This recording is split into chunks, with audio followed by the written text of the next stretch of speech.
dia, graça e paz, shalom, sejam todos bem-vindos à casa do Pai, amém. É bom estar na casa do Pai. Quando o dia está mais bonito, como está hoje, ainda é melhor estar na casa do Pai, porque não nos sentimos com tanta dificuldade na nossa carne para nos movermos a ir à casa do Pai. Porque a nossa carne, muitas vezes, cria-nos essas dificuldades. O espírito cheio de vontade e a carne cheia de dificuldade, amém. Hoje é um dia especial. Todos os dias na casa do Pai são especiais, mas hoje é um dia ainda mais especial porque é o dia em que nós celebramos a vitória de Jesus. Nós devemos, de facto, celebrar todos os dias a vitória de Jesus, porque Ele todos os dias nos dá a vitória. Todos os dias, quando nós nos levantamos da cama, Ele nos dá a vitória. Todos os dias, quando nós ultrapassamos um obstáculo, é Jesus que nos dá essa vitória. Mas nós muitas vezes esquecemos. Por isso é que é importante as datas, por isso é que é importante os comandos que o Senhor nos dá, os mandamentos que Ele deixa, as mitzvah que o Senhor deixa, para nós não esquecermos de coisas que são fundamentais para a nossa vida. Amém? O Senhor nos diz na sua palavra, no Salmo 103, diz assim: bendize, ó minha alma, ao Senhor, e tudo o que há em mim bendiga ao seu santo nome. Bendize, ó minha alma, ao Senhor, e não te esqueças de nenhum só de seus benefícios. Ele é quem perdoa todas as tuas iniquidades, quem sara todas as tuas enfermidades, quem da cova redime a tua vida e te coroa de graça e misericórdia. Senhor, nós hoje bendizemos o teu nome. Te glorificamos, não somente porque neste salmo diz, mas porque nós ao lermos a tua palavra, Senhor, o nosso espírito anela com o teu Espírito Santo, Senhor. E não faz sentido algo que não seja bendizer o teu nome. Não faz sentido estar na casa do Deus Todo-Poderoso e não bendizer o seu nome. Não faz sentido estar no lugar que o Senhor separou para que a igreja se reúna com Ele e não bendizer o seu nome. Não faz sentido entregarmos a nossa vida hoje da mesma forma que Jesus entregou por nós.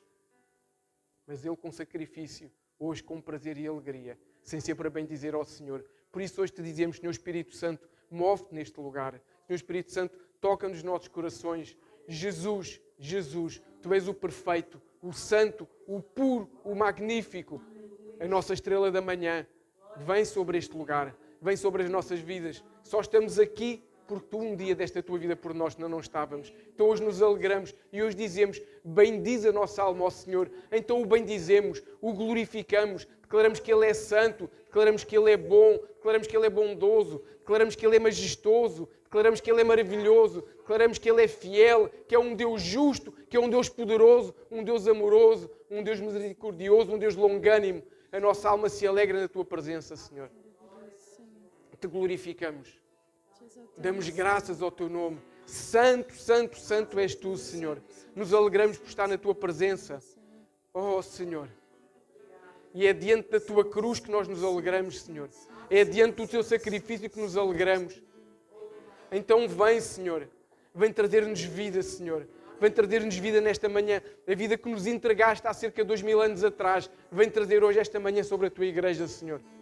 Vem, Senhor, porque cada cravo não foi em vão que foi colocado. Cada gota de sangue não foi vertida em vão. Cada gemido, o último sopro de vida, não foi em vão, porque foi aquele que permitiu que o véu se rasgasse de alto e abaixo. E hoje um novo e vivo caminho está aberto para a igreja do Senhor, para aquele que crê nele, para aquele que crê no seu milagre de vida, para aquele que crê no seu milagre da restauração, Senhor. Por isso, seja bem-vindo, Senhor Jesus. Levantem-se à porta das vossas cabeças, para que entre o Rei da Glória. O Rei da Glória possa entrar neste lugar. O Rei da Glória possa vir com a sua vida, com a sua santidade, com a sua majestade, com a sua força, com o seu poder sobre a sua igreja. Nos alegramos, Senhor, na Tua presença. No nome santo de Jesus, declaramos céus abertos sobre cada casa do Senhor que nesta manhã se levanta para trazer vida à sua...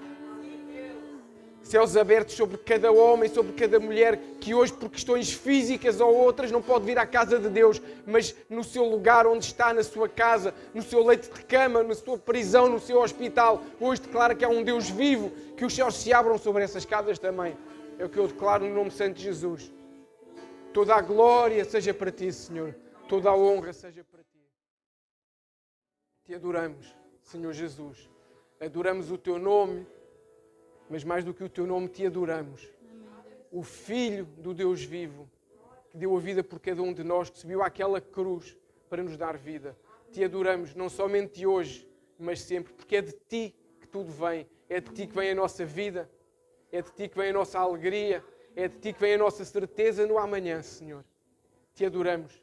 Declaramos que és glorioso, bondoso e majestoso, o Cordeiro sobre o trono. Amém. Aquele que não abriu a boca, mas aquele que quando abriu foi para abençoar e para pedir perdão por aqueles que lhe faziam mal. Te glorificamos nesta manhã, Senhor. Te glorificamos. Louvado seja o Teu nome, Senhor. Louvado seja o Teu nome.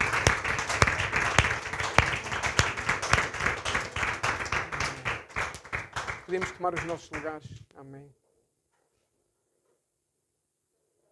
Obrigado, Letícia.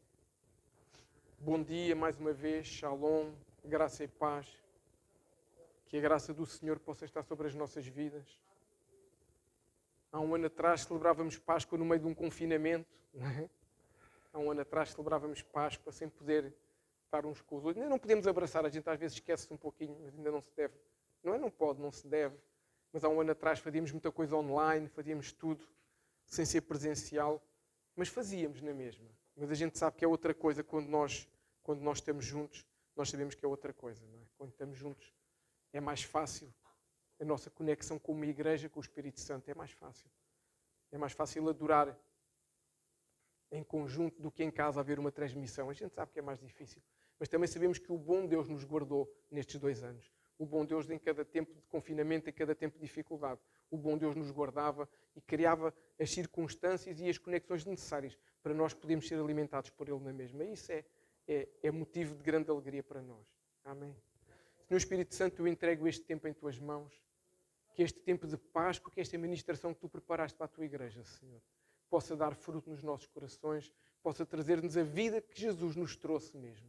Nós às vezes, como há pouquinho a Sandra disse, nós às vezes temos à nossa frente e não rasgamos o véu da indiferença, o véu da distração, o véu da preguiça, quando o véu, o verdadeiro véu, foi rasgado por Jesus quando deu a sua vida. Então que hoje possamos enfrentar com alegria, com certeza e com confiança esse véu que nos impede de ir à presença do Pai e rasgá-lo para receber tudo o que Ele tem para nós. Eu declaro que o Senhor possa falar connosco, que o Senhor possa tirar todo o cansaço, toda a distração do nosso coração, da nossa vida, tudo aquilo que nos possa preocupar, que o Senhor possa tirar através do seu Espírito Santo para nos ministrar neste tempo maravilhoso de Páscoa. E que eu declaro no nome de Jesus, para a glória de Deus Pai. Amém. Deixem-me começar a fazer-vos uma pergunta. É bom ter uma ministração interativa. O que é a Páscoa para ti? O que é o dia de Páscoa para ti? A semana da Páscoa? Este tempo? É somente um feriado? É somente um tempo de descanso? O feriado é bom. Quem gosta de feriados? Quem gosta muito? É bom, a gente descansa. Mas ainda é melhor quando nós percebemos que esse feriado não é por uma coisa errada, que às vezes tem a ver com coisas que os homens fazem ou com coisas que outras denominações fazem, com entendimentos errados. Mas quando nós entendemos que esse feriado tem a ver com Jesus, é um feriado ainda mais gostoso. Deixem-me dizer-vos qual é para mim uma definição de Páscoa muito, muito poderosa. Se quiserem abrir comigo nas vossas Bíblias no livro de Isaías, no capítulo 53, ler o versículo 5 e 6 de Isaías 53. Lembro que Isaías é um livro dos mais proféticos da Bíblia, é um livro que aponta para Jesus. O livro de Isaías está dividido em 66 capítulos, que são exatamente os 66, como se fossem os... Estou habituado a estar ali a Bíblia. Viram esta gafa agora? A Bíblia está aqui. Tem exatamente 66 capítulos, como a Bíblia tem 66 livros. Porque o livro de Isaías condensa, se a gente tivesse que fazer um spoiler da Bíblia, estava no livro de Isaías. Está ali tudo. Então, Isaías 53, do capítulo 5 e 6, perdão, o versículo 5 e 6 diz assim: Mas ele, está a falar de Jesus, foi ferido por causa das nossas transgressões e moído por causa das nossas iniquidades. O castigo que nos traz a paz estava sobre ele, e pelas suas pisaduras fomos sarados. Todos nós andávamos desgarrados como ovelhas, cada um se desviava pelo seu caminho, mas o Senhor fez cair sobre ele a iniquidade de nós todos. Amém. Para mim esta é uma definição perfeita de Páscoa, porque mostra o sacrifício de alguém para que outros pudessem ter vida. O sacrifício de alguém para que outros que andavam desgarrados e perdidos, como nós andávamos todos, como a humanidade andava toda, pudesse ter uma direção, pudesse ter um caminho, e mais do que isso, as nossas maldições, as nossas dores, as nossas iniquidades, como diz aqui, ficaram sobre ele. Por isso é que Jesus, primeiro parênteses, hoje vai ter muita parênteses, que isto está difícil. Jesus, quando sobe uma cruz, ele podia ter sido crucificado, não em madeira, podia ter sido crucificado em pedra, também se fazia naquela altura, podia ter sido somente colocado num buraco para ser castigado. Mas Jesus sobe àquela cruz, porque a cruz simboliza o madeiro, simboliza a maldição. Portanto, quando Jesus sobe àquela cruz, quer dizer que ele está a fazer maldito para que nós pudéssemos não ter mais maldição na nossa vida. Por isso hoje nós não devemos aceitar maldições na nossa vida. Mesmo quando alguém nos amaldiçoa, o sangue de Jesus é mais poderoso do que isso. Amém? E a gente sabe que o mundo nos amaldiçoa às vezes, até na fila do supermercado. Quando nós estamos a comprar uma coisa e alguém quer a mesma coisa, ou quando alguém entende que pode deixar o carrinho na fila e que o lugar está reservado para daí a 3 horas, quando terminam as compras, passar. E a gente passa, que é o nosso direito. Somos amaldiçoados. Mas o sangue de Jesus cobre-nos em todos os momentos. Amém? Porquê? Porque foi o justo pelos injustos. Foi o perfeito pelos imperfeitos. Foi o santo que se entregou pelos pecadores como nós. E isso é algo que é a Páscoa. É a sintetização da Páscoa. É alguém que deu vida para aqueles que não tinham vida e que achavam que tinham vida, pudessem finalmente experimentar a vida. Porque nós achamos que temos vida até o dia em que percebemos que estamos presos num círculo que não tem fim, que é trabalhar, gastar, viver o dia seguinte. Mas quando percebemos que há um Deus que nos dá vida, nós percebemos que tudo tem o seu lugar e que conseguimos usufruir de outras coisas. Amém? Nós podemos ver a Páscoa de 3 ângulos diferentes. A Páscoa subdividida em a época da Páscoa, a celebração da Páscoa, ou o sentido profético da Páscoa. Tudo tem a ver com Páscoa, mas são ângulos diferentes. A época da Páscoa é o quê? A época da Páscoa é o tempo em que nós devemos celebrar o amor de Deus nas nossas vidas. Que é o que o Senhor nos diz lá no livro de Deuteronômio, no capítulo 16, no versículo 1 diz: comemorem a festa da Páscoa em honra de Deus. Portanto, isto quer dizer que vamos comemorar com o amor de Deus. Comemorar isso através do amor de Deus. Porquê? Porque nessa Páscoa que o Senhor refere no livro de Deuteronômio, o Senhor está-se a referir à Páscoa em que o Senhor libertou o seu povo do cativeiro. O Senhor libertou o seu povo do cativo que tinha no Egito. Isso é um ato de amor. Deus podia não ter libertado o povo. Deus podia ter entendido e iria escolher outro povo. Mas Deus não desiste de ti nem de mim, como não desistiu do povo que estava no Egito. Independentemente das nossas falhas, independente dos nossos erros, Deus não desiste de nós. Deus dá-nos sempre mais uma oportunidade. Por isso, a Páscoa é este tempo em que o amor de Deus deve estar visível ainda de uma forma mais forte nos nossos corações. Em que o nosso amor pelo próximo, pelo perdido, por aquele, perdoem-me a expressão, que é muito chato para nós, que até nos trata mal, mas que o amor esteja mais visível ainda no nosso coração por eles. Porque Jesus nos amou dessa forma. Mesmo nós fazendo coisas erradas, Jesus nos amou. E este ato de amor que o Senhor teve sobre aquele povo, também tem na Páscoa de Jesus. Que é o ato em que o Senhor entrega o seu único filho para que nós possamos ter vida. Isso é um ato de amor que aconteceu há cerca de 2000 anos atrás e que aconteceu milhares de anos depois desse primeiro ato de amor. Então, este é um dos ângulos. O outro ângulo é a festa da Páscoa, ou a celebração da Páscoa. Porque a Páscoa, o Senhor nos diz na Bíblia, que há um conjunto de festas bíblicas, que são 7, que o Senhor nos ordena, nos dá o comando para as celebrar perpetuamente. Perpetuamente quer dizer o quê? Quer dizer que não é este ano, para o ano, não, quer dizer que é sempre. Porquê sempre? Porque é uma forma de adoração e porque é uma forma de nós entendermos o que Deus quer de nós. Não sei se vocês se lembram, se calhar lembram-se, quando estávamos todos na primária. Lembram-se? Uns há muitos anos atrás, outros há menos anos atrás. Como é que a gente aprendeu a tabuada? Foi com raciocínio? Não, foi com a decorar. 2 vezes 1, 2, 2. E aquela lenga-lenga que se diz aqui em Portugal, uma lenga-lenga é aquela cantiga que se vai repetindo, isso permitiu o quê? Que nós gravássemos a nossa tabuada e que hoje saibamos fazer compras e fazer contas, saibamos receber um troco, saibamos ensinar os nossos filhos. As festas bíblicas que se devem celebrar perpetuamente é exatamente para isso, para ficarem gravadas não somente no nosso coração, mas no nosso espírito e fazerem sentido na nossa vida e poderem mudar a nossa vida. Porque nós às vezes, eu vou ser sincero, eu antes de ter entregue a minha vida ao Senhor Jesus, antes de ter entendimento, para mim a Páscoa realmente simbolizava o momento em que alguém matou Jesus. Eu não sabia o resto. E eu achava que a Páscoa era um tempo bom para estarmos em família. Mas porquê? Porque Jesus nos fez família nessa altura. O resto, a nossa família, a nossa parentela é fantástico, é maravilhoso, é bom estarmos juntos. Mas o importante é a família que Jesus nos fez. E nós muitas vezes sabemos que há uma festa, mas se não soubermos o seu fundamento, a sua raiz, o que está ali por trás, não conseguimos perceber como é que isso nos leva para Deus ou como é que isso nos pode afastar de Deus. Por isso o Senhor nos diz que há 7 festas bíblicas que Ele quer que nós celebremos perpetuamente, de pais para filhos, para que os filhos comecem a ouvir os pais, a ouvir os avós a celebrar e sejam eles, na geração seguinte, a fazer o mesmo. Isto é a festa da Páscoa. Isto é a celebração da Páscoa. Sabem o que é que acontece quando não se celebra perpetuamente? Acontece como o povo que andava 40 anos no deserto foi se esquecendo do que Deus lhe falava. Foi deixando de celebrar as festas, foi deixando de celebrar os costumes, as mitzvah, os mandamentos de Deus, foi deixando de celebrar e perdeu a essência de Deus. Por isso é que aquela geração também não entrou na Terra Prometida, porque perdeu a essência de Deus na sua vida. E o Senhor não quer que a gente perca. E isto está lá no livro, eu vou-vos ler, no livro de Êxodo, o Senhor nos diz sobre a Páscoa. E este dia vos será por memória e celebrá-lo-eis por festa ao Senhor nas vossas gerações.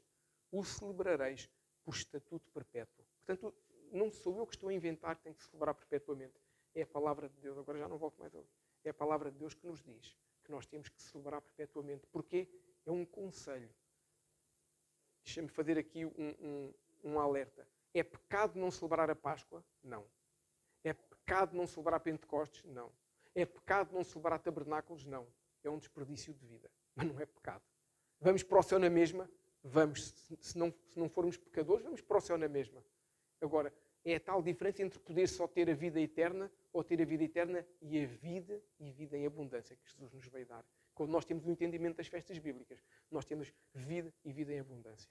Claro que nós cristãos não ficamos presos ao que aconteceu no povo no Egito. Percebemos que aquilo foi algo que começou ali. Foi algo que começou. Até porque a Bíblia nos ensina que o Antigo Testamento é a sombra daquilo que há de vir. Ajuda-nos a ver mais claramente. Ajuda-nos a perceber. Há coisas que no Novo Testamento... Eu não sei se vocês entendem o Novo Testamento todo. Eu não entendo.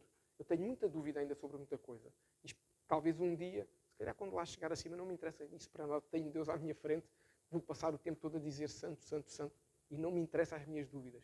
Mas sempre que eu tenho uma dúvida, se eu for ao Antigo Testamento, eu consigo perceber a raiz da minha dúvida e consigo compreender a dúvida. Porque se complementam. O Antigo e o Novo se complementam.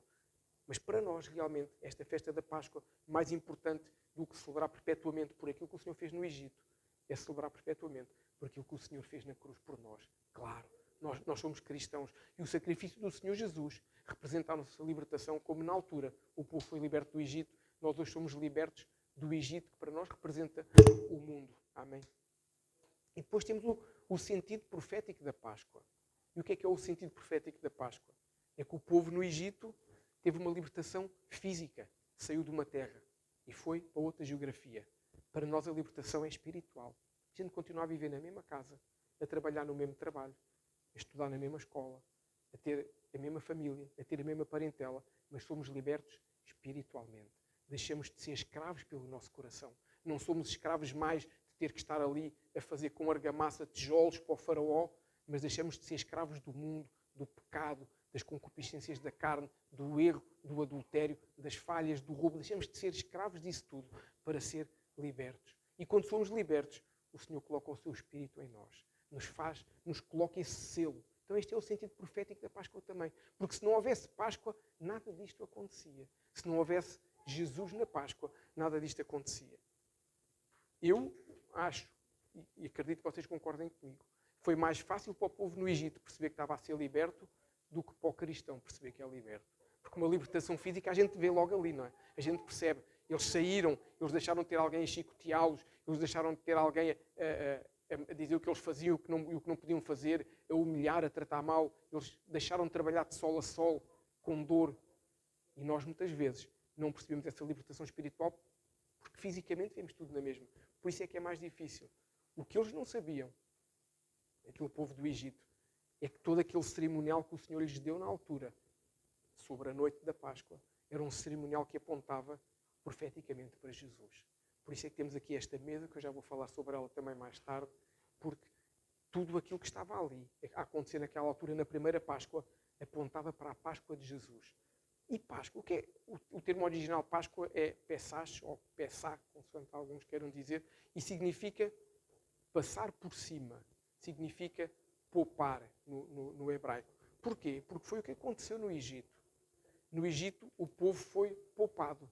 No Egito, o povo recebeu um comando em que disse que havia uma forma de evitar que os primogênitos fossem mortos. Essa forma era colocar um sangue de um cordeiro na ombreira da porta. E quem colocasse esse sangue, o espírito da morte, quando viesse, que era a última praga do Egito, era essa, o espírito passaria e aquelas casas estivessem guardadas, estivessem marcadas, o espírito da morte não entrava lá. Portanto, daí é que vem o termo passar por cima. Passar por cima e poupar os que estão guardados, os que tinham aquela marca. E o Senhor poupou todos aqueles filhos de hebreus primogênitos foram poupados, porque nas suas portas estava a marca do sangue, que o Senhor deu-lhes essa indicação. Nós podemos dizer que a Páscoa do povo hebreu marca o início da última praga, que foi a praga dos primogênitos. Nós temos, o Egito sofreu 10 pragas, a última é a praga dos primogênitos, e nós podemos dizer que em Jesus, nós temos a Páscoa de Jesus, marca o nascimento do primogênito de Jesus. Porque Jesus, até ao momento em que subiu à cruz do Calvário, era o Filho unigênito de Deus. Era o único Filho de Deus. Deus não tinha mais filhos. Deus tinha criação. Mas a partir do momento em que Jesus sobe àquela cruz, Jesus deixou de ser o Filho unigênito de Deus, o único Filho de Deus, para ser o primeiro, o mais velho. E todos aqueles que nele creem, serem feitos à sua imagem, filhos de Deus. Hoje não somos só criação de Deus. Hoje somos filhos de Deus. E essa herança, essa fidelidade que o Senhor mostra através de Jesus nas nossas vidas é algo que não tem preço. É algo que nós temos que perceber a importância de Deus nos fazer co-herdeiros com Jesus de todas as promessas que estão na Bíblia. Todas. Não é uma, não é duas. São todas. Toda a graça que o Senhor Jesus nos dá, que está sobre nós, é exatamente porque é o nosso irmão mais velho. Com todo o respeito do mundo, é o nosso irmão mais velho. Isso é algo que nós nunca podemos esquecer. No cerimonial do Egito, eu vou tentar fazer um paralelo sobre muitas coisas que acho que nos ajuda a perceber a Páscoa. No cerimonial da ceia do Egito, a ceia que eles tiveram naquela noite, o centro da ceia, o centro daquele cerimonial era o cordeiro. O Senhor mandou lá em Êxodo 12 escolher um cordeiro sem mácula, um cordeiro perfeito e matá-lo, cozinhá-lo, comer tudo e o seu sangue deveria colocar-se na ombreira da porta. O centro era o cordeiro, para que o anjo da morte não entrasse nessas casas.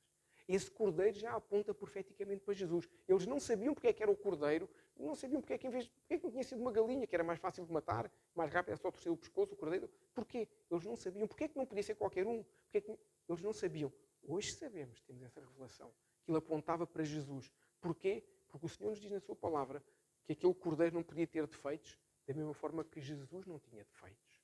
Jesus viveu uma vida sem pecado, sem defeitos. O Senhor deu naquela direção que deu, que está lá em Êxodos, o Senhor disse que nenhum osso do cordeiro devia ser quebrado. E o que a Bíblia nos mostra, lá no livro de João, por exemplo, é que nenhum osso de Jesus foi quebrado. Porquê? Porque ele era o Cordeiro de Deus que tira o pecado do mundo. É assim que João Batista fala de Jesus, quando Jesus chega para ser batizado. E ele diz, eis que vem o Cordeiro de Deus, tira os pecados do mundo. Eu acredito que ninguém que estava a ser batizado ali entendeu. Ninguém entendeu rigorosamente nada. Mas João Batista sabia o que estava a dizer. Sabia quem eram. Sabia que o primo que estava a chegar era mais do que somente um primo. Era realmente o Cordeiro de Deus. E Jesus, vocês podem ler na Bíblia e podem procurar relatos da história. Nenhum osso de Jesus foi quebrado. Jesus foi humilhado, Jesus foi chicoteado, mas nenhum osso foi quebrado. Porquê? Porque o Senhor disse que o Cordeiro não se quebrava nenhum osso. Foi tão simples quanto isso. E por último, o Cordeiro deveria ser sacrificado. Foi a direção que Deus deu àquele povo no Egito. E Jesus foi sacrificado por ti e por mim. Portanto, tudo aquilo apontava. Claro, o sangue foi aplicado na porta e hoje o sangue de Jesus está aplicado na nossa vida. É a comparação mais fácil. Tudo o que aconteceu naquela cerimónia de Páscoa se verifica na Páscoa de Jesus. E Jesus verteu o seu sangue por nós. Não para colocar num lugar específico, na ombreira da porta, não como um amuleto da sorte para colocar não sei aonde. Eu sei que, infelizmente, hoje em dia, há gente que vende coisas, vende o sabonete da não sei quê, o lencinho do não sei das quantas, até já há quem venda o ar abençoado de não sei de onde. Vende-se tanta coisa. Jesus não vendeu o seu sangue. Jesus deu o seu sangue. Deu o seu sangue para que nós pudéssemos usufruir da vida eterna, para nos libertar da morte. E como eu disse, no Egito, o sangue protegeu da morte física. Mas hoje, o sangue do Cordeiro liberta-nos da morte espiritual. Porque a Bíblia nos diz que nós estávamos mortos nos nossos delitos e pecados. É o que a Bíblia nos diz. Então o sangue do Cordeiro vem-nos trazer essa vida. Esta é então a visão profética que devemos ter da Páscoa. Devemos ter uma visão em que, se a noite da primeira Páscoa marcou a saída do povo do Egito, foi numa Páscoa também que Jesus foi traído, foi preso e foi morto. Deixem-me dizer-vos uma coisa que eu antigamente, antes de ser cristão convertido ao Senhor Jesus, não tinha essa noção. Porque as coisas não nos são ensinadas na cultura do mundo e porque a ideia que eu tinha é que a Páscoa se celebrava porque Jesus foi morto naquela altura. Na realidade, a Páscoa não se celebra porque Jesus foi morto naquela altura. Jesus foi morto na altura da Páscoa. É diferente. Já havia Páscoa antes de Jesus. E exatamente porque o Senhor aponta de forma profética o que acontece no Antigo Testamento para o Novo, por isso é que teve que ser naquela altura. Não foi numa outra altura qualquer. Foi numa altura em que é uma festa que simboliza libertação, simboliza a passagem de algo, simboliza o sair de um lugar de escravidão para um lugar de paz, para um lugar de descanso. É isto que simboliza a Páscoa. E a Páscoa ensina-nos também a importância de nós sermos obedientes àquilo que Deus nos manda fazer, para podermos usufruir de tudo o que Deus tem para nós, das promessas de Deus. Por exemplo, se o povo que estava no Egito não obedecesse ao Senhor, o que é que tinha acontecido? Não punham o sangue na ombreira da porta e os seus primogénitos morriam todos. Simples. Portanto, obediência, eu não sei, a Bíblia não nos diz se houve algum hebreu que tenha desobedecido ou não. A Bíblia não nos diz, porque o importante é que houve os que obedeceram. Da mesma forma que hoje não é importante aqueles... Não é ser importante. Nós não devemos guiar-nos por aqueles que não aceitam Jesus, por aqueles que brincam com Jesus. Nós devemos guiar-nos por aqueles que nos ensinam sobre Jesus. Isso é que é o importante para nós. Os outros temos que orar para que o Senhor possa ter misericórdia deles como um dia teve de nós. Da mesma forma, nós, se não obedecermos àquilo que Deus nos manda, a nossa libertação, como também não foi física, a morte não é física. Mas se não obedecermos ao que Deus nos manda, nós morremos também, só que espiritualmente. Da mesma forma que uma libertação física tinha origem a uma morte física, uma libertação espiritual, a desobediência, dá origem à morte espiritual. A morte espiritual é quando nós andamos a cumprir rituais litúrgico-religiosos. Vimos da igreja de quando em vez, mas não sabemos quem é Deus para nós. Não sabemos quem é Jesus para nós. Por isso é que é importante, como eu comecei, celebrar a Páscoa, não como um feriado gostoso, não somente como um dia bom de descanso, mas percebermos que é o dia em que Deus entregou o seu único filho para nós hoje estarmos aqui. Pensa um pouquinho comigo, aqueles que são pais, será que nós éramos capazes de entregar o nosso filho mais velho ao nosso único filho pelo bem de outras pessoas que nós sabemos que até são más e que não cumprem minimamente aquilo que é o razoável? Eu não entregava. Sou sincero. Eu não entregava o meu filho mais velho, nem o mais novo, nem nenhum. Mas Jesus foi entregue por Deus. Mesmo sabendo que nós não éramos merecedores disso. Mas Deus sabia a importância que a nossa vida tinha. O amor dele sobre nós foi tão grande. Que viu o seu filho sofrer lágrimas de sangue. Viu o seu filho ser chicoteado. Se há aqui alguém que nunca viu um filme do Mel Gibson, segundo parênteses, chamado A Paixão de Cristo, se há aqui alguém que nunca viu, eu aconselho que vejam esse filme. Mas estejam preparados para ver coisas que vão custar. Porque nós às vezes ficamos com a ideia que aquilo foi um passeio que Jesus fez. A via sacra de Jesus foi um passeio. Foi um passeio ser preso, foi um passeio ser chicoteado. E esse filme mostra, não interessa se a pessoa que o realizou é católico, se hoje tem uma vida boa ou não, isso não interessa. O que interessa é que Deus usou alguém. A Bíblia diz-nos que Deus até usa a mula e o jumento e uma pedra. Portanto, Deus usa quem quer. Vejam esse filme.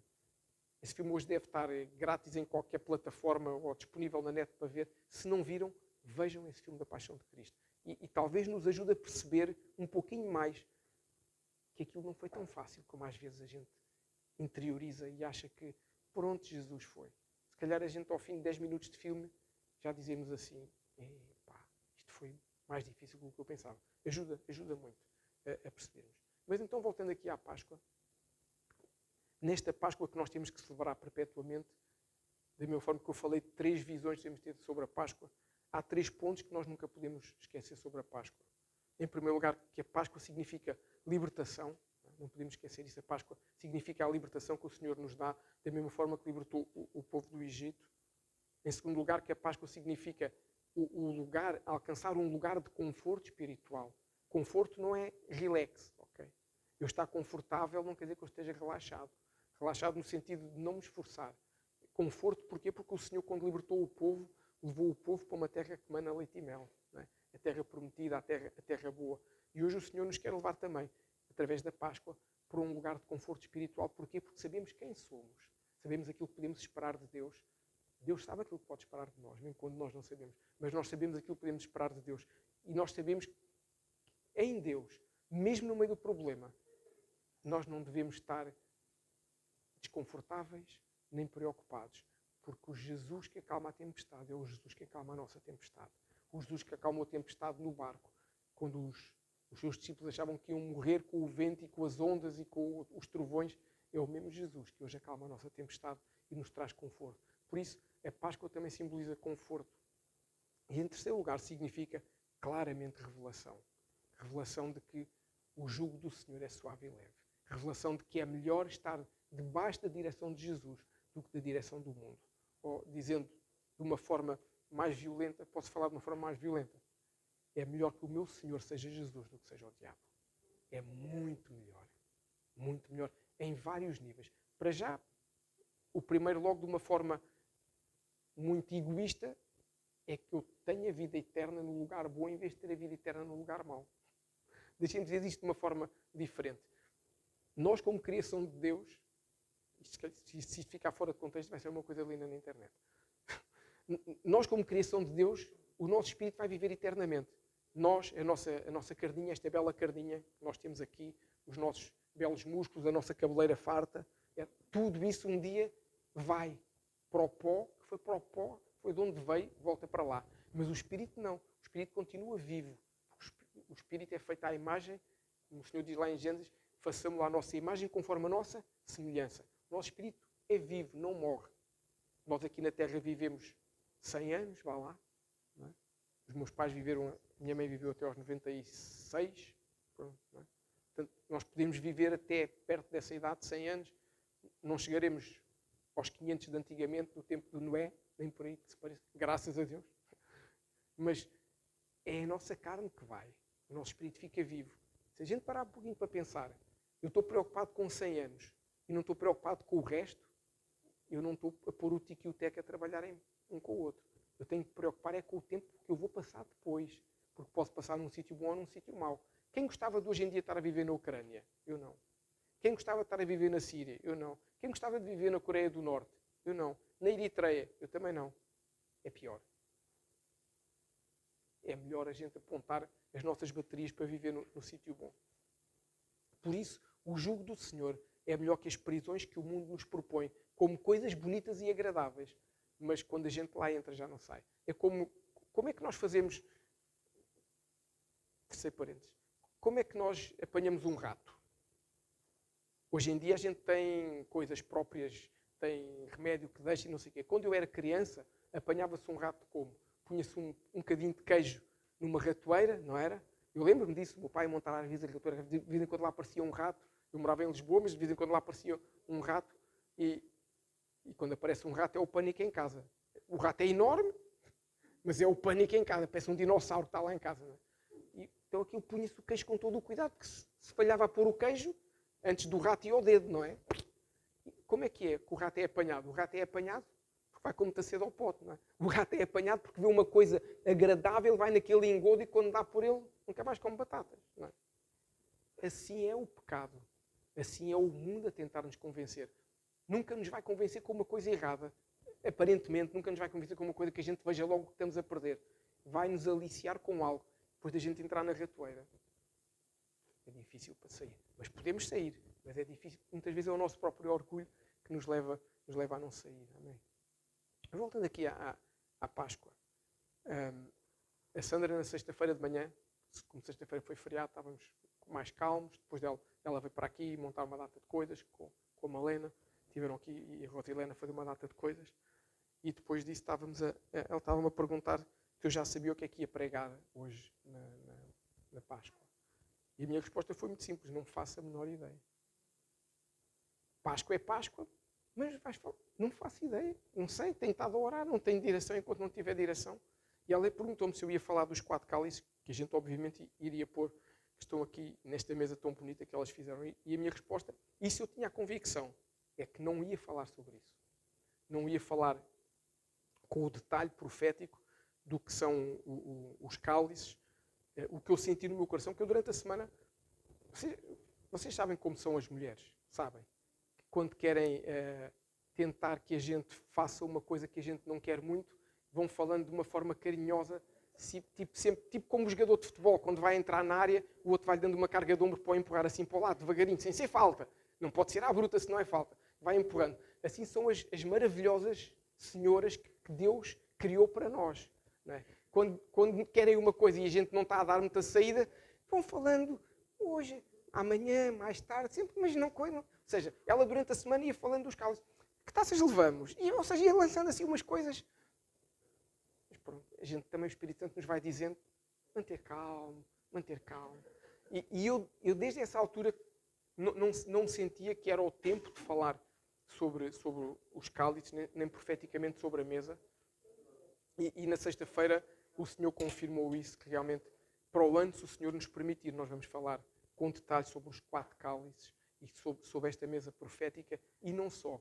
E talvez fazer uma coisa diferente. Mas só para aguçar a curiosidade, porque acho que isso é justo. A gente ter uma mesa bonita, é justo a gente aguçar a curiosidade, até assim para o ano todos veem a obrigação de vir. Porque ele vai falar para o ano, daqui a 365...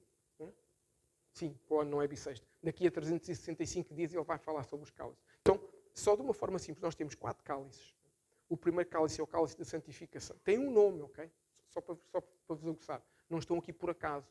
Estão cheios, estão com vinho, não estão com Coca-Cola, embora alguém pudesse gostar imenso, mas não estão com Coca-Cola. O primeiro chama-se o cálice da santificação. O segundo chama-se o cálice da libertação. O terceiro chama-se o cálice da rendição. E o quarto chama-se o cálice da restauração.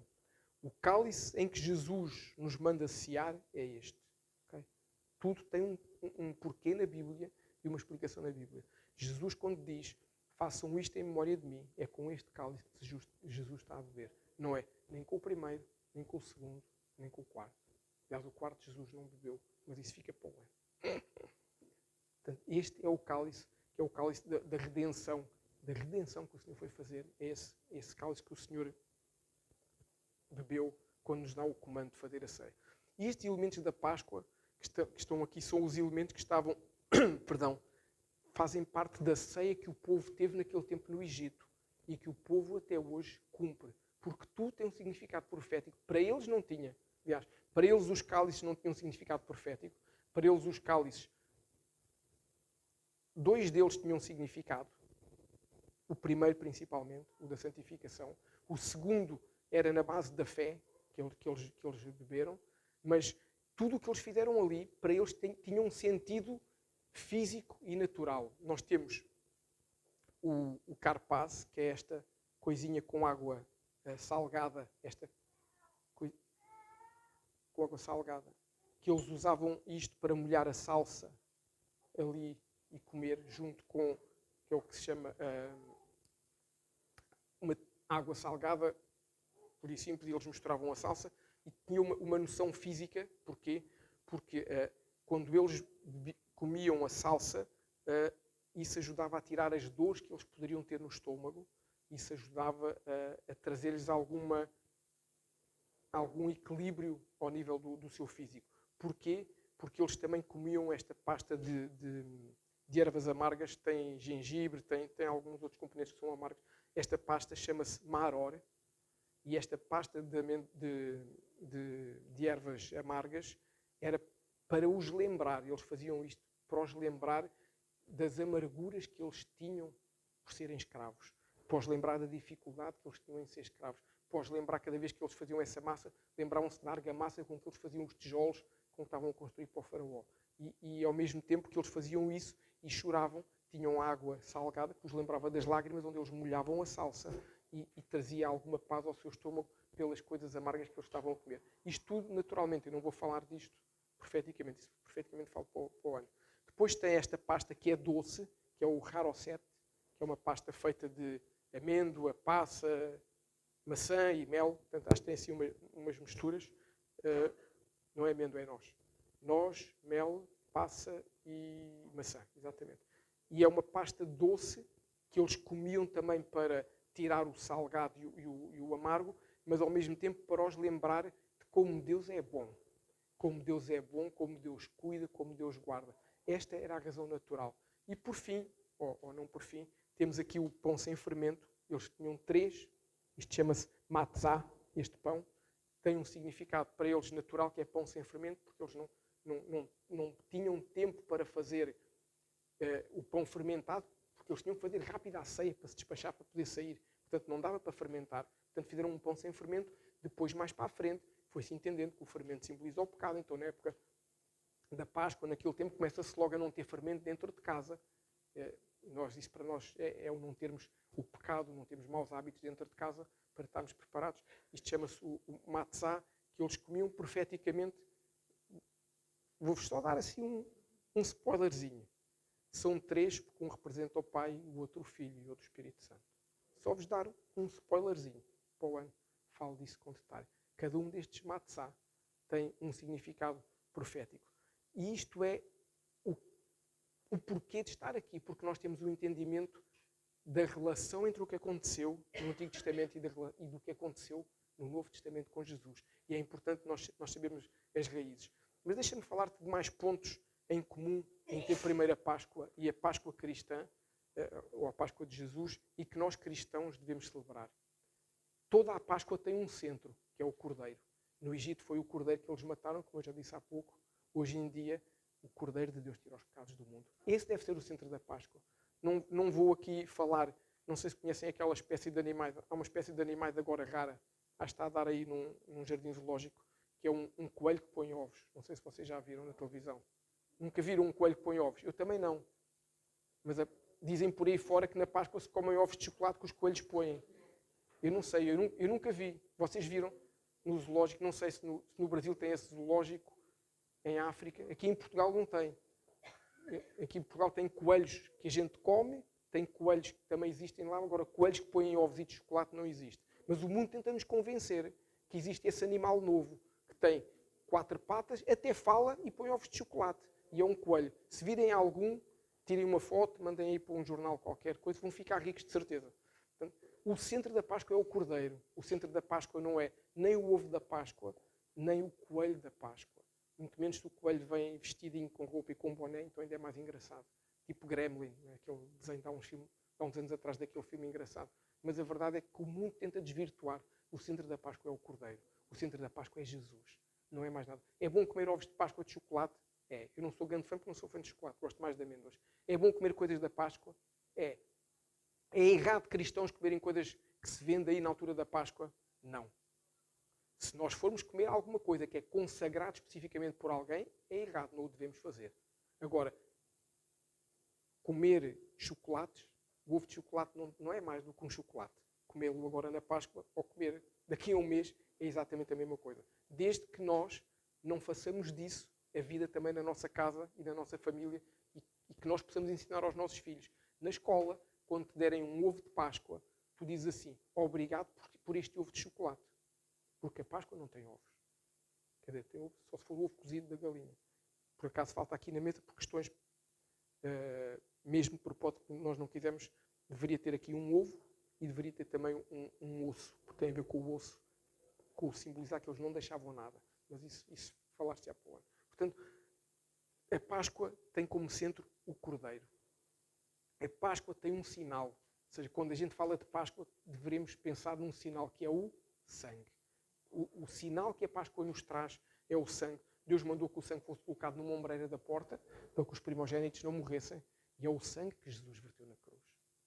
Ou seja, o Cordeiro e o sangue. E nós temos que perceber que a marca do sangue de Jesus nos purifica todo o pecado. O Senhor diz-nos lá, em 1 João, deixem-me ver que eu não me perder aqui, que eu acho. É tanta referência que às vezes perco. Em João 1,7 o Senhor diz: o sangue de Jesus Cristo, seu Filho, nos purifica de todo o pecado. Em 1 João 1,7. Portanto, é o Senhor que diz que o sangue que Jesus verteu nos purifica de todo o pecado. Portanto, o sinal que a Páscoa tem em comum, uma e outra, é o sangue. E a Páscoa também tem um propósito. Não sei se vocês repararam, mas tudo que eu fui falando foi em conjuntos de três visões, 3 questões e agora 3 coisas que são incomuns. O propósito comum entre as duas Páscoas é a libertação. Como eu já falei, o povo foi liberto fisicamente, saiu do Egito, saiu da escravidão, e nós somos libertos espiritualmente. Em alguns casos somos libertos fisicamente também, dos vícios, de coisas que nos prendiam, não é? Mas muitos não somos libertos fisicamente, não precisamos disso, mas somos libertos espiritualmente, porque há muito pecado não físico que nós fazemos antes. Há muito pecado sem ser se materializado de uma forma física que nós fazemos. Portanto, nós somos libertos disso. E o Senhor nos diz isso em João 8,36, se o Filho vos libertar, verdadeiramente sereis livres. Porque o Filho do Homem veio para nos libertar, veio para nos trazer vida. Então hoje, nós não somos mais escravos nem do medo, como no outro dia cantámos, não somos mais escravos da mentira, do roubo, dos vícios, etc. Não somos mais escravos. Então a Páscoa tem que ser essa data que simboliza a liberdade que Jesus nos deu, mas ao mesmo tempo o direito que nós temos de escolher a vida que queremos. Porque nós podemos pensar ou podemos achar, como a gente queira, que antes de sermos libertos pelo Senhor, que nós decidimos a nossa vida. Não decidimos.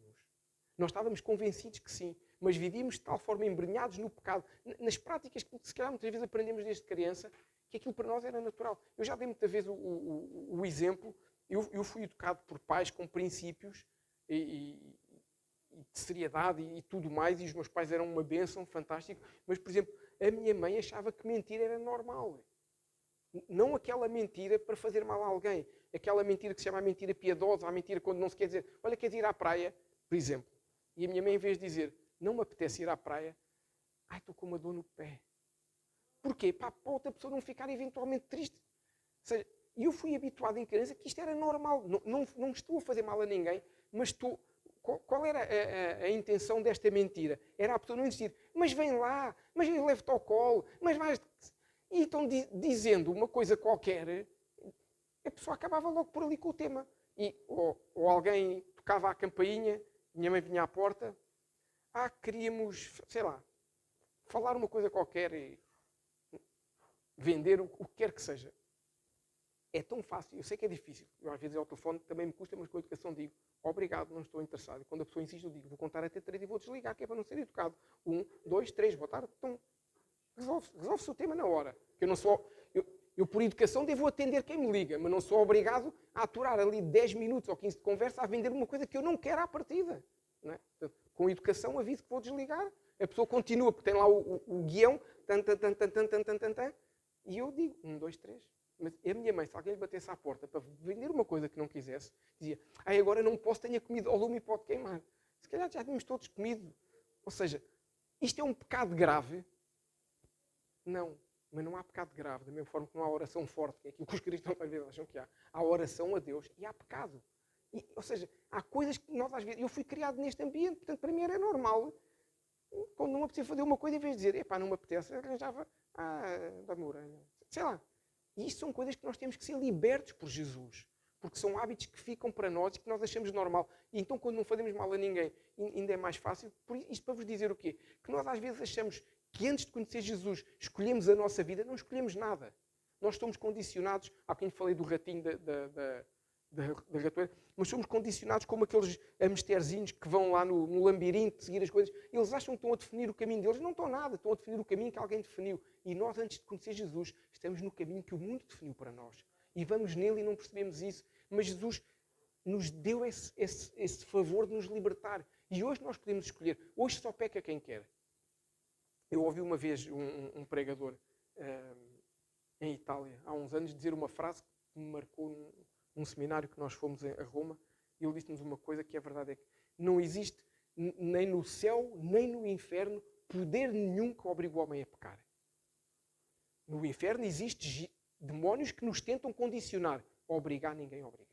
Não existe força no céu nem no inferno possa fazer isso. É sempre uma decisão nossa. Sou eu que confio demais na minha força, sou eu que acho que não, sou eu que acho que não é importante, sou eu que acho que não é pecado. Mas é uma decisão nossa. E Jesus nos deu essa possibilidade de escolha. Jesus nos deu essa liberdade. Jesus subiu àquela cruz. Não comprou só a vida eterna para nós. Comprou a liberdade que nós temos hoje. Liberdade de dizer assim, eu vou ali ou eu não vou ali porque aquilo não me interessa. Eu visto aquela roupa ou eu não visto porque eu sei que aquela roupa não me interessa. Eu falo isto ou não falo porque eu sei que não é de Deus. Essa liberdade o Senhor nos deu quando subiu àquela cruz. Por isso é que a Páscoa é algo importante. Por isso é como eu costumo dizer, como é possível não estar grato a Jesus? Nós até podemos dizer, eu ainda não vejo a vida eterna. Sabem como é que a gente vê a vida eterna? É pela fé que a gente tem. É pela fé que a gente acredita. Porque, é verdade, há relatos de pessoas sérias, não estou a falar daquelas pessoas, dos charlatães, não é? Há relatos de pessoas que já morreram e voltaram.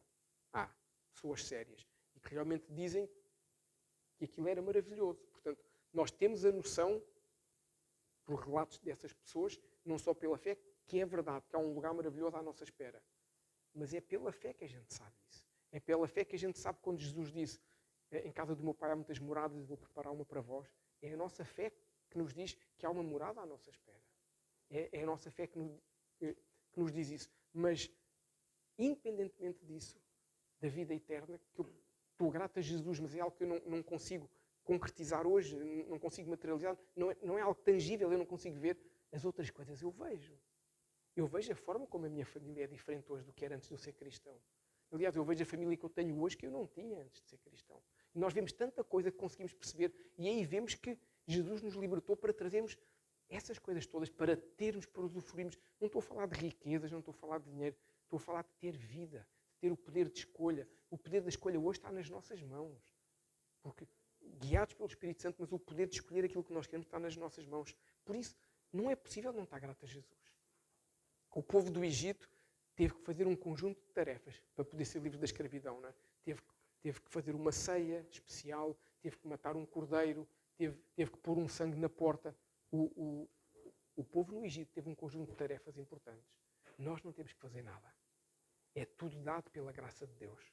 Nós não precisamos fazer rigorosamente, porque Jesus fez tudo. Jesus sofreu. Jesus, profeticamente, cada coisa que aconteceu na cruz. Porquê é que Jesus levou 39 chibatadas e não 40 chibatadas, como era normal os presos levarem? Porque alguém se esqueceu a contar? Não sabia contar bem? Não. Porque 39 simboliza enfermidade e pecado. É o que isso significa. Por isso, quando ele levou 39, ele estava a levar ali os pecados da humanidade sobre ele. A maldição estava ali a ser colocada sobre ele. Se fosse 40, não tinha o mesmo sentido. Tudo o que aconteceu na cruz foi profético. Nada que aconteceu ali foi por acaso. Mas Jesus fez tudo. A nossa salvação hoje não é pelas nossas obras. Se alguém vos disser aí fora, se eu algum dia vos disser que é pelas nossas obras, liguem o 112 e dizem assim, internem que ele ficou lelé da cuca. Se alguém aí fora vos disser que aquilo que vocês fizerem vos vai garantir o céu, nunca mais ouçam essa pessoa. Porque a seguir, garantidamente, vai-vos levar para o pecado. A seguir, garantidamente, vai-vos conduzir ao outro. Não vale a pena. Nós não somos salvos pelas nossas obras. Jesus fez tudo. Nós temos que, sim, pelas nossas obras, demonstrar a fé daquilo que Jesus fez por nós. Pelas nossas obras, depois, nós demonstramos o amor de Jesus em nós. Mas mais nada. Nós só temos que nos manter no caminho certo. E mesmo isso já é difícil, é ou não é? Não desviar nem para a esquerda, nem para a direita. A única coisa que nós temos que fazer, e é já depois. Ou seja, nós primeiro somos salvos e depois temos que nos manter no caminho. Não é primeiro manter no caminho. Vejam como Deus é bom. Difícil foi subir à cruz. Isso fez Jesus. Ficar no caminho certo é a parte mais fácil. E hoje nós temos aqui uma cruz. Não temos uma cruz porque o objeto tem algum significado para nós. Não tem. O objeto em si não tem nenhum valor. É apenas para nos chamar a atenção que aquilo que Jesus fez é de facto valioso. Aquilo que o Senhor Jesus fez, nenhum de nós faria. Se calhar por alguém próximo de nós que amamos, quanto mais por alguém que nós desconhecemos ou que sabemos que não é coisa flor que se cheira, como se costuma dizer. Mas Jesus fez isso. Deixa-me lembrar-te uma coisa. Se vês esse filme da Paixão de Cristo, vais perceber. Jesus, quando subiu àquela cruz, já tinha sido agredido, já tinha sido maltratado, já tinha sido cuspido. Os soldados romanos cuspiam em Jesus. Os soldados romanos, quando chegavam ao pé de Jesus, um dava-lhe um pontapé, um batia-lhe com uma vara, um espetava-lhe uma coisa. Por puro prazer, por pura maldade. Porquê? Porque quando nós estamos no mundo, nós somos maus, nós fazemos coisas erradas por prazer. Porque é o mundo que nos incita a isso. E nós vamos nisso. Jesus já tinha sido humilhado quando lhe colocaram uma coroa de espinhos. Foi uma humilhação imensa e foi uma dor imensa. Os espinhos da cruz tinham mais de 2 centímetros cada um. Quando se colocou, aquilo furou a caixa craniana e atingiu lá dentro. As dores eram horríveis, mas Jesus manteve-se impávido a cumprir o seu desígnio, que era libertar-te a ti, libertar-me a mim. Jesus não se preocupou com ele, não se preocupou com as dores que ele tinha, não se preocupou com a dificuldade que ele estava a passar. A preocupação de Jesus eras tu e era eu. A preocupação de Jesus era a humanidade que tem que ser salva. Essa é a preocupação de Jesus. A Bíblia diz-nos que Jesus estava ensanguentado, não é? Que nele não havia formosura, estava sujo, estava ferido. Jesus estava completamente exposto, porque se vocês, não sei se já leram essa parte com atenção, mas eles primeiro colocaram uma túnica escarlate em Jesus para simbolizar o pecado, para ele ficar mal visto, e quando o colocaram na cruz, tiraram-lhe as roupas, tiraram-lhe as vestes e dividiram entre eles, nas sortes, como eles chamam. Jesus ficou sem roupa, nu, exposto à frente de toda a gente. Se hoje isso seria difícil para qualquer um de nós, vê bem naquela cultura hebraica, em que um homem sem a sua túnica era como se... Era o que lhe dava a identidade. Jesus ficou exposto à frente da mãe, dos irmãos. Sim, que Jesus tinha irmãos. Ficou exposto à frente dos discípulos, à frente de pessoas que ele curou, de pessoas que ele tinha liberto. Jesus foi exposto e ficou ali. Portanto, vejam bem a humilhação. E deixa-me perguntar-te uma coisa. Se fosses tu, pensa assim um bocadinho comigo, tenta imaginar essa situação. Se fosses tu que estivesses numa situação destas, já nem vou falar das dores insuportáveis, mas pronto. Como é que reagirias se te colocassem numa cruz, te batessem, te cuspissem, te sujassem, te humilhassem, tirassem a roupa à frente de todas as pessoas que tu conheces? O que é que tu pensarias? O que é que tu pensavas daqueles que estavam a fazer? Como é que tu reagirias naquela cruz? Sabes qual foi a reação de Jesus? A reação de Jesus foi virar para um dos ladrões que estava junto a ele na cruz e perdoá-lo dos seus pecados. Essa foi a primeira reação. Foi o primeiro homem, a primeira alma a entrar no céu depois de Jesus. Foi de um salteador, de um bandido, de um ladrão. Porquê? Estavam dois, um de cada lado. Um zombava de Jesus e o outro dizia-lhe: mas não vês que este homem é o Filho de Deus? Naquele momento ele percebeu que ali estava o Messias. Então Jesus perdoou-lhe os pecados e disse: ainda hoje nos encontraremos no céu. Por isso é por aí que nós sabemos que aquele homem foi a primeira vida a entrar no céu. A reação de Jesus foi perdoar-lhe os pecados, tal como a seguir a reação de Jesus foi perdoar todos os que lhe estavam a fazer mal. Todos, seja o soldado que lhe ia dar o vinagre lá no isopo, seja o que lhe espetou a lança, que pronto saiu água, todos aqueles, seja o que lhe pregou os cravos nos pés e nas mãos, seja aqueles que estavam cá fora a assistir e a dizer: crucifiquem-no, crucifiquem-no, seja aquele que, quando levantou o madeiro, disse, porque o madeiro ainda tinha lá uma coisa escrita que era: aqui está o Filho, o Rei dos Judeus. Tudo para humilhar. E o que é que Jesus fez? A Bíblia nos diz, está lá em Lucas 23, Pai, perdoa-lhes porque não sabem o que fazem. O que é que Jesus quis dizer com isso? Eles sabiam bem o que estavam a fazer, sabiam que estavam a matar um homem, certo? Eles não sabiam, era espiritualmente o que estava a acontecer ali. Eles não sabiam que estavam a ser manipulados pelo diabo. Por isso é que o Senhor diz: eles não estão a cometer uma heresia contra mim. Eles não estão a cometer uma heresia contra ti, Deus. Eles não sabem o que estão a fazer. Então perdoas as tuas ações. Portanto, esta atitude de Jesus é um ótimo motivo, um excelente motivo para nós ponderarmos quando pensamos que estamos a passar por uma situação que não conseguimos aguentar. Não é? Às vezes a gente está naquelas situações que achamos que tudo vai correr mal, que achamos que nos estão a fazer mal. Temos o exemplo de Jesus. Quando achamos que não é possível perdoar, não, aquela pessoa tratou-me tão mal e o que ele disse não se dizia a ninguém. Foi pior do que Jesus ou não? Não foi, de certeza. Se Jesus perdoou, eu posso perdoar. Se Jesus foi capaz de perdoar quem disse que ele era um pecador, quem disse que ele era um ladrão, quem disse que ele era um assassino, temos que olhar para o exemplo de Jesus. Difícil não é perdoar, difícil foi subir à cruz. Perdoar é só nós percebemos que temos que o fazer. Mas sabes uma coisa? Os planos do diabo, mesmo quando são muito bem urdidos, muito bem planeados, correm sempre mal. E os planos de Deus cumprem-se sempre. O diabo estava convencido que tinha conseguido fazer algo. O diabo estava convencido que aquele homem que durante 3 anos tinha começado um ministério, que durante 3 anos dizia que o reino dos céus estava a chegar, dizia que os vossos pecados serão perdoados, dizia arrependam-se que o reino de Deus vem aí. Ele achava que estava ali a eliminar algo. Ele achava que ao levar Jesus à cruz, ao eliminar Jesus, impedia que o seu ministério avançasse e que o povo continuasse a ser liberto e curado. O que o diabo não sabia é que Deus tinha decidido, lá no jardim do Éden, quando Deus disse, depois de Adão e Eva terem pecado, o que é que o Senhor disse para a serpente? Porque o diabo não tem uma memória tão boa como se calhar gostaria de ter. Ou não entende profeticamente as coisas. É muito sábio porque vê muita coisa, está cá há muitos anos. Mas profeticamente não entende muita coisa. E quando Deus diz naquela altura que a mulher terá um filho e desse filho pisar-te-á e tu lhe morderás no calcanhar, ele estava a falar de Jesus, pisar o diabo, como é óbvio. Mas o diabo não sabia isso. Portanto, ele não sabia que naquela altura em que ele estava a eliminar Jesus, ele estava a eliminar o Jesus que viveu, mas não estava a eliminar o Jesus Filho de Deus. Ele estava a eliminar fisicamente alguém que estava a morrer, mas ninguém matou Jesus, é um pormenor importante. Se alguém vos disser que os romanos mataram Jesus, se alguém vos disser que os judeus mataram Jesus, isso não é verdade. Eles colocaram-no na cruz. Jesus entregou a sua vida. O que a Bíblia nos diz é que Jesus, quando expira, entrega o seu espírito nas mãos de Deus. E Deus recebe o seu espírito.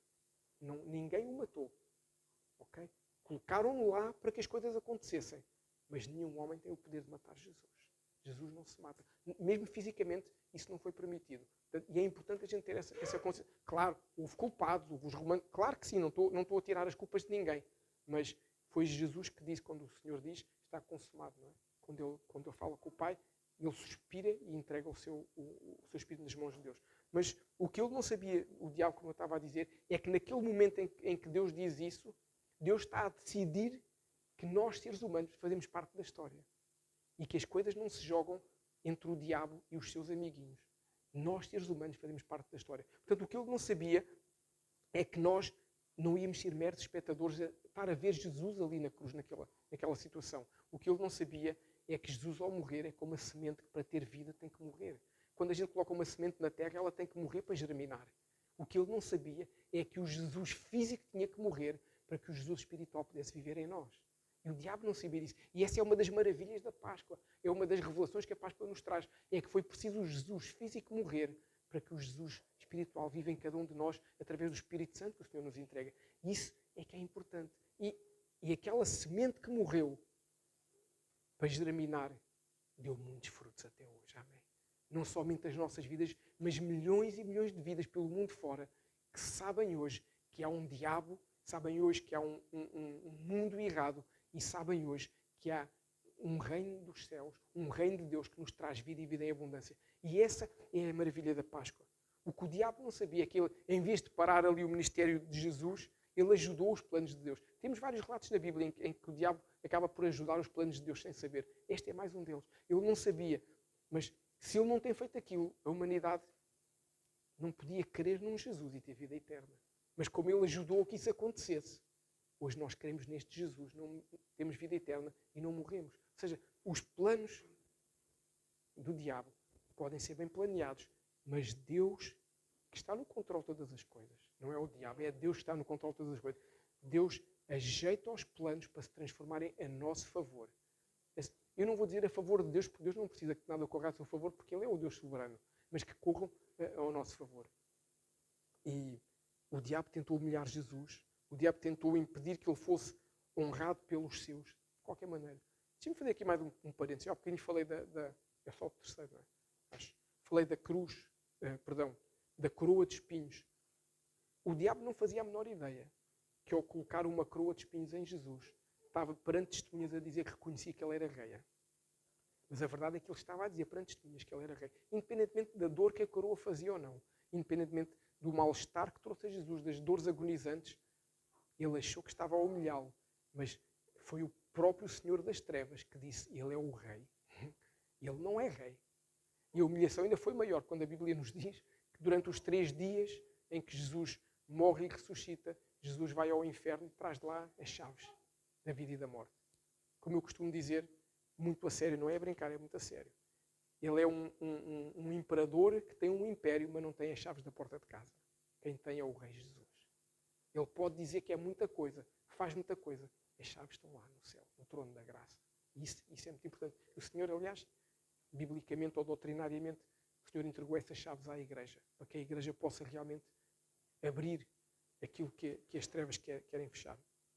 Mas como eu estava a dizer, o diabo tentou humilhar Jesus, e uma coisa que nós percebemos em todos os evangelhos, em qualquer um, é que na manhã seguinte, assim que Jesus foi sepultado, as mulheres e alguns dos discípulos foram ao túmulo de Jesus. Iam lá com roupas para lhe colocar, porque viram como Jesus estava, não é? Jesus foi envolto num lençol e foi sepultado envolvido num lençol. E elas, principalmente as mulheres, foram com essa preocupação com aromas para poder ungir o corpo de Jesus, limpá-lo, pô-lo bonito, honrar. E o diabo tentou que isso não acontecesse. Mas era uma forma de honrar o Senhor, ungir o seu corpo. Pois era o Senhor, era o mestre deles. Eles sabiam que era o Messias. Eles podem não ter entendido muita coisa. Eles podem não ter entendido quando Jesus disse que eu venho para trazer um reino. Eles achavam que Jesus ia impedir que os romanos continuassem a mandar neles. Eles achavam que o reino de Jesus era um reino físico e natural. Eles não entenderam que era um reino espiritual. Só entenderam quando Jesus lhes apareceu depois. E lhes foi falando disso. E lhes foi dizendo, daqui a não sei quantos dias têm que estar ali naquele lugar e esperem que eu vou-vos mandar alguém que vai cuidar de vocês. Só é aí que eles começaram a perceber a dimensão espiritual e profética da situação. Mas, na verdade, eles, independentemente disso, eles queriam honrar o Senhor, ungindo o seu corpo e cheirando para que ele ficasse cheiroso e bonito. E todos foram surpreendidos, é o que a Bíblia nos diz, porque o corpo de Jesus não estava no sepulcro. Jesus tinha ressuscitado, que é mais uma coisa maravilhosa que aconteceu na Páscoa. O corpo de Jesus desaparece. Eu já estive em Jerusalém, sei que aqui há pessoas que também já tiveram, e se um dia vocês lá forem, se puderem ir, há lá um lugar que é o templo, que é o sepulcro onde Jesus esteve. E está lá uma placa a dizer, ele não está aqui porque ele está vivo. Porque Jesus está vivo, Jesus ressuscitou e já não está lá. O sepulcro está lá, mas Jesus não está lá. Da mesma forma, o pecado onde nós vivíamos existe aí fora, mas já não está cá. Amém? Já não está no nosso coração, já não está na nossa vida, já não está na nossa boca, não está nos nossos olhos, não está. Não está. Porque fomos libertos por este Jesus maravilhoso. E pensa assim, aliás a Bíblia diz-nos, que, principalmente em João, acho que talvez de forma mais marcante, que quando Maria foi ao túmulo de manhã e não viu o corpo, ficou preocupada e viu que estavam lá 2 anjos, não é? A Bíblia nos diz isso, estavam lá 2 anjos cheios de luz e disse-lhe para ela não estar preocupada, porque o Senhor estava bem. Ninguém tinha percebido que Jesus avisou tanta vez, mas o choque foi tão grande que ninguém percebeu. Aliás, a seguir o que a Bíblia nos diz é que Jesus está atrás de Maria, fala com Maria e pergunta-lhe o que se passa, e ela pensa que é o jardineiro e diz, não, o corpo do meu Senhor desapareceu. E só quando Jesus diz, mas o que te apoquenta, Maria? Por que choras, Maria? Só quando Jesus lhe diz isso é que ela percebe que aquela voz é do Senhor. E aí ela já responde dizendo, Raboni, que era a forma carinhosa de chamar mestre, Raboni és tu? E ele diz-lhe, vai e avisa aos outros. Ou seja, perante eles mesmo, a noção com que eles ficaram é que Jesus não foi honrado na morte, porque não foi possível que o seu corpo fosse ungido, que o seu corpo fosse cuidado. Mas vou-te trazer uma revelação profética da Páscoa que é importante nós percebermos, porque os planos de Deus nunca correm mal. Os planos de Deus nunca ficam a meio. E se tu achas que na tua vida há alguma coisa que não está a correr bem, a palavra que o Senhor te dá hoje é, mantém-te firme como Jesus se manteve firme, porque vai correr bem. O plano de Deus vai correr bem na tua vida, se te mantiveres firme. Porque não penses que Jesus não foi honrado pelo facto do seu corpo já não estar lá. Os planos do Senhor nunca falham, mesmo quando nós não entendemos. Eu vou-te pedir que leias comigo no livro de Marcos, capítulo 14, do versículo 1 ao 8. Marcos capítulo 14, do versículo 1 ao 8. Para te mostrar que os planos de Deus nunca falham. Foi algo que aconteceu uns dias antes da Páscoa. Então diz lá, no versículo 1. Dali a 2 dias era a Páscoa e a festa dos pães asmos. Era a Páscoa judaica, ok? Era a Páscoa judaica.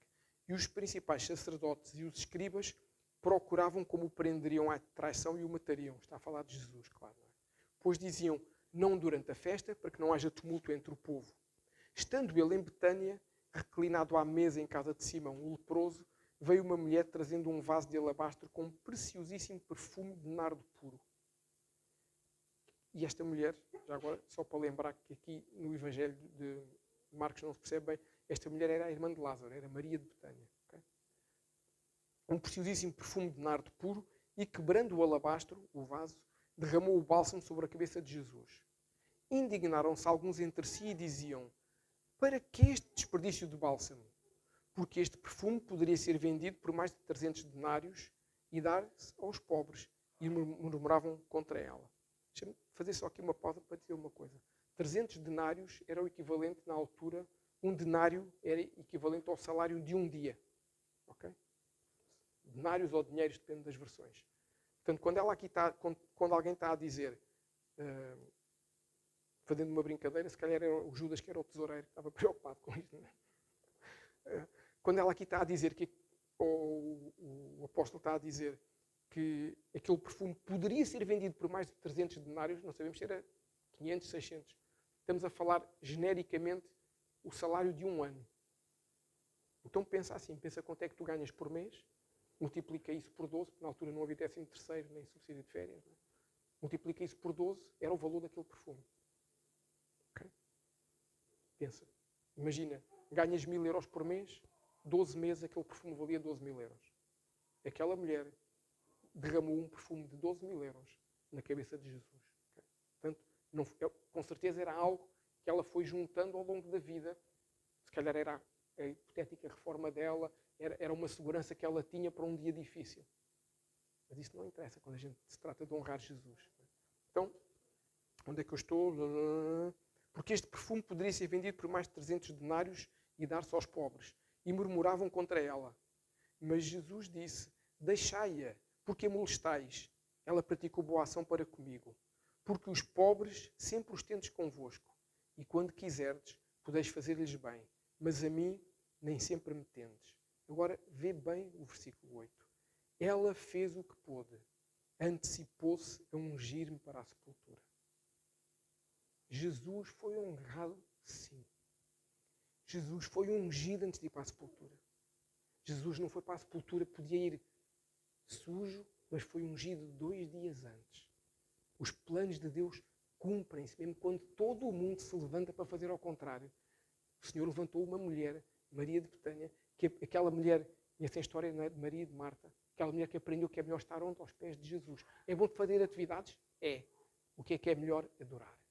É bom fazer muita coisa? É. O que é melhor? Ouvir Jesus. Ela percebeu isso. E esta mulher que aprendeu que é melhor estar aos pés de Jesus, foi usada por Deus para que Jesus fosse honrado no tempo da sua sepultura. Jesus não foi desonrado. Jesus foi honrado quando nasceu. A Bíblia nos diz lá, por exemplo, em Mateus, acho que é no capítulo 2, nos diz que vieram os magos do Oriente. Não é os reis magos, como a gente vê na televisão. Vieram os magos do Oriente para honrar Jesus. E o que a Bíblia nos diz é que quando chegaram ao pé de Maria e José, traziam ouro, incenso e mirra.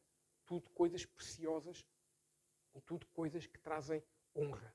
Da mesma forma, Jesus foi honrado no tempo da sua sepultura por uma mulher que derramou um perfume, se calhar, mais precioso do que aquilo que os reis tinham trazido. O valor de um ano do nosso salário era aquilo que estava ali. Agora vê, os planos de Deus não falham. Por isso, como eu te disse, o que Deus te diz hoje é Páscoa é tempo de revelação e de libertação. Mas Páscoa é tempo também de nós sabermos que os planos de Deus não falham. Que a gente se mantenha no caminho certo.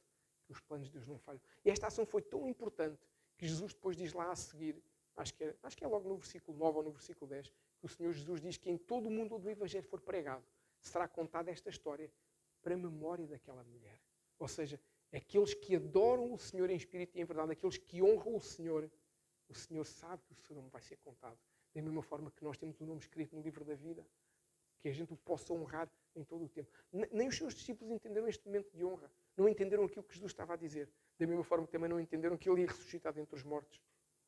Tal como também não entenderam, como eu disse há pouquinho, o que Jesus quis dizer no momento da última ceia, quando bebeu o terceiro cálice, o cálice da redenção. Eles não perceberam o que isso queria dizer. Eles não perceberam que profeticamente isso queria anunciar algo. O Senhor Jesus diz-nos na última vez que esteve com os seus discípulos, o que o Senhor lhes diz é antes da Páscoa, claro. Não é? O Senhor esteve com eles antes da Páscoa. Aliás, é depois da ceia que Jesus se entrega, porque eles vieram prender Jesus, mas eles não prenderam Jesus. Vejam bem, mais uma vez o pormenor. É Jesus que se entrega para que se cumpra a palavra. Ninguém foi lá. Aliás, Pedro, naquele seu, com os ânimos exaltados, corta a orelha a um centurião romano e Pedro coloca, até para quem era mau, Jesus é bom, não é? Coloca-lhe a orelha no lugar e diz, não, vem à procura de quem sou eu. Jesus entrega-se, porque Jesus sabe que a palavra tem que se cumprir. Isso é importante. E nessa altura, ele avisou-os que era a última vez que se iria com eles. Inclusive, disse que a próxima vez que se iasse com eles seria quando fossem as bodas do Cordeiro, quando Jesus voltar para reinar connosco. Jesus disse que ia se ir com eles. Mas também lhes disse que enquanto ele não voltasse, cada vez que estivessem juntos, deveriam cear em memória dele. E isso é importante nós percebermos também, que é por isso que nós ceamos. Nós ceamos porque Jesus nos disse para cearmos em memória dele. É importante nós percebermos isso, que nós temos, o Senhor nos deu esse comando. Ele voltará para cear connosco, mas quando nós estivermos juntos, deveremos cear em memória dele. E isso é importante nós percebermos que o Senhor nos deu esse comando. E é por isso que nós ceamos. E é por isso que hoje nós, para terminarmos o culto da Páscoa, nós vamos cear. Porque o Senhor nos chama para nós termos o entendimento da libertação que Ele nos deu. Mas nós hoje vamos fazer algo diferente, porque nós não vamos somente cear em memória dele, como Ele disse. Nós hoje vamos cear com Ele, porque Ele se faz presente no nosso meio. Amém? Porque o Senhor está connosco e o Senhor se faz presente no nosso meio. O que a Bíblia nos ensina também é que estes são os elementos da ceia. O pão e o vinho simbolizam a carne e o sangue de Jesus. A carne que subiu àquela cruz, que foi humilhada, que foi maltratada, e o sangue que verteu daquela cruz. É o que simbolizam estes elementos. E a Bíblia também nos ensina e nos diz que nós devemos avaliar-nos a nós próprios antes de cearmos. O sacrifício do Senhor Jesus foi feito para que nós tivéssemos vida. Mas o que o Senhor nos diz também é que quando nós ceamos como corpo de Cristo, que é a sua igreja, nós devemos avaliar o nosso coração. E o que a Bíblia nos diz claramente é, se algum de nós tem alguma coisa contra alguém, que nós possamos resolver esse problema. Seja com alguém na igreja ou fora da igreja. Se é na igreja, o que a Bíblia nos diz é, se vens trazer uma oferta à frente, para com a tua oferta, porque eu não quero a tua oferta, eu quero o teu coração. E resolve o teu coração com alguém. E assim, depois podes vir ao altar. Se essa pessoa não estiver presente, o que Deus nos diz é para nós podermos liberar perdão e depois, quando estivermos com essa pessoa, resolvermos. Mas se há algo no nosso coração que nos impede de cear livremente com Deus, com Jesus nesta manhã, que a gente possa examinar o nosso coração, que a gente possa avaliar o nosso coração e que nós possamos, depois de avaliar o nosso coração, podermos vir à frente cear, buscar um elemento da ceia para cearmos no nosso lugar. Então, eu oro pela vida de cada um dos meus irmãos, Senhor. Que esta Páscoa seja não somente tempo de libertação, mas que seja tempo de restauração nas vidas de cada um deles, meu Pai. Deus, que aquilo que ainda é contrário, Senhor, à Tua Palavra, que aquilo que nós podemos ainda ter que é contrário à Tua Palavra, Senhor. Eu oro declarando, Senhor, que hoje é o dia do basta. Hoje é o dia do chega. Hoje é o dia de não olhar mais para aquilo que eram os hábitos passados. Hoje é o dia de não pensar mais naquilo que era o pecado passado. Hoje é o dia de não pensar mais nem repetir as práticas que havia no passado. Mas que hoje é o dia de sermos libertos. O Filho do Homem veio para nos libertar e o Filho do Homem nos libertou. Então nós hoje clamamos por essa libertação. Que o Senhor Jesus subiu àquela cruz, não foi em vão. O Senhor Jesus subiu àquela cruz para nos libertar, para nos trazer vida, para nos trazer conforto espiritual, mas veio também para nos restaurar, para restaurar a nossa boca, para deixarmos de falar aquilo que é errado, aquilo que é maldição sobre a nossa vida, para restaurar a nossa visão, para termos essa visão de águia que vê além, que vê mais além do que aquilo que os outros veem, porque é o Deus Todo-Poderoso que nos dá esse Espírito Santo que nos permite ver mais além do que aquilo que os outros veem. Que o Senhor hoje nos possa dar ouvidos espirituais para ouvir a sua voz, para ouvir o Espírito Santo a falar connosco, para que nos possa alertar, para que nos possa guiar, nos possa direcionar. E que hoje o Senhor nos possa dar essa capacidade de nos mantermos no caminho certo, essa capacidade de nos mantermos na direção certa, a direção que o Senhor tem para nós. Senhor, eu oro por este pão, Senhor, que é sem fermento, que simboliza o corpo de Jesus. Eu oro declarando que este matezá, que cada um de nós tem na sua mão um pedaço de pão. Eu oro declarando, Senhor, que ao comermos este pão, seja o momento de libertação nas nossas vidas, Deus. Que haja liberdade para cada um de nós. Que não se perca aquilo que já se conquistou, mas que seja o tempo de alcançarmos aquilo que nunca pensámos que era de conquistar sequer, Senhor. Oh, meu Deus, dá-nos a Tua sabedoria para sermos capazes de restaurar a nossa vida, a nossa casa e a nossa família, através da nossa mudança de atitude e de comportamento. É o que eu declaro no nome de Jesus. Podemos comer. Amém.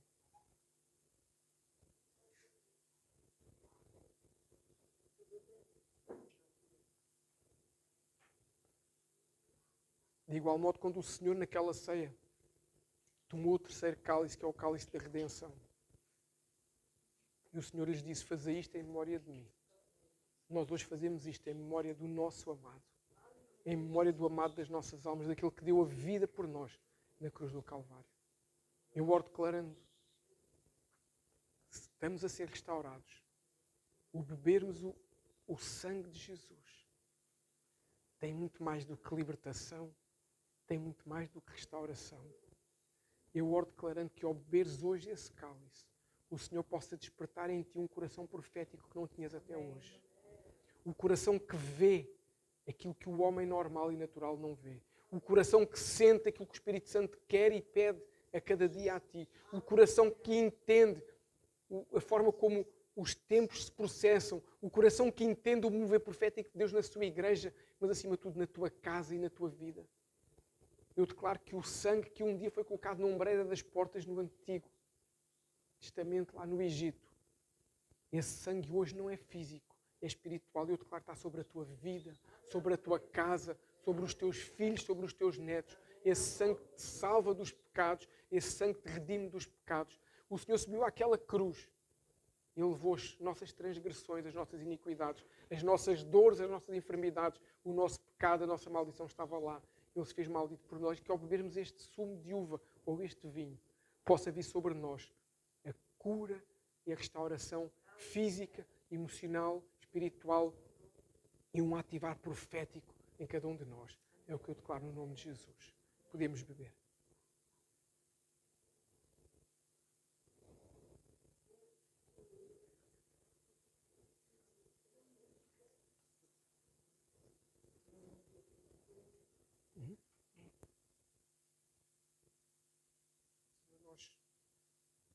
Nós declaramos que a tua Páscoa possa vir sobre a tua igreja, Senhor. Que a tua Páscoa possa vir sobre cada um de nós, meu Deus. Porque nós estamos na tua casa, Senhor. Eu oro ainda, Senhor, agradecendo, Pai, as ofertas que o teu povo trouxe à tua casa. Senhor, cada dízimo, cada oferta que foi colocada aqui, Senhor, nós te agradecemos e abençoamos, declarando que a bênção do Senhor, que nunca nos faltou, não nos faltará agora. Claro que não faltará azeite na nossa botija, não faltará farinha na nossa amassadeira, não haverá falta, nem de comer, nem do que vestir, nem para ajudar o pobre necessitado, a viúva e o órfão. Todo aquele que tem necessidade, saiba que connosco o Senhor pode contar, que o nosso coração é um coração compassivo, é um coração bondoso, é um coração que abençoa ao próximo, da mesma forma que o Senhor Todo-Poderoso nos abençoa.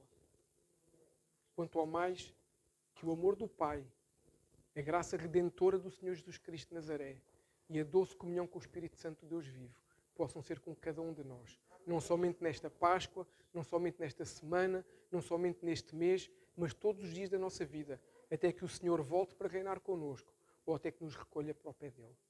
Tem uma semana abençoada, tem uma Páscoa abençoada, que o Senhor te guarde, te proteja, prospere, te multiplique e te dê esse coração profético, é o que eu declaro no nome santo de Jesus.